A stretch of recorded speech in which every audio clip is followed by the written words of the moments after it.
the mumbled "Sissy Jones is ill again" taunts faded into the winter air, I would sit blissfully happy, snug against the heater on the shiny pale green wall for whole games periods.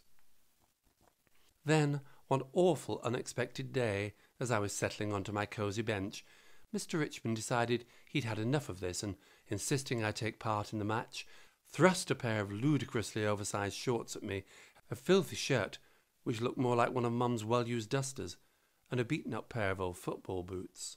"Put them on," he ordered. My school tie kept the shorts up, and my feet barely held the boots on.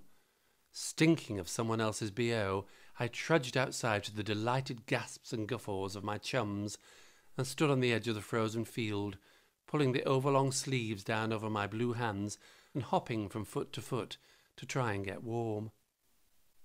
Just as I was daydreaming that Mr. Richmond would take pity on this pathetic freezing kid, blow his horrible little whistle, and tell me to go back to the changing room, he took charge of the ball, dribbled it round, and kicked it towards me.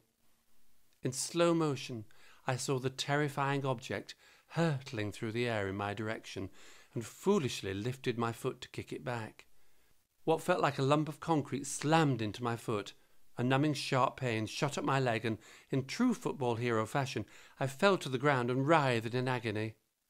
I looked up to a circle of faces staring down at me, puzzled and even concerned faces, so I screamed very loudly. They parted like a wave and began shouting, "It looks pretty bad, sir. I think he's broken his leg, sir." And more alarmingly, "Shall I call an ambulance, sir?" Mr. Richmond's authoritative voice broke through the melee. "Come on, lads, let me through." In the guise of St. Christopher, he bent down towards me, swept me up in his strong arms, and carried me scarlet-like off the pitch. "Don't worry, son, you'll be all right," he told me. I felt suddenly rather fine. I could have lain there all day.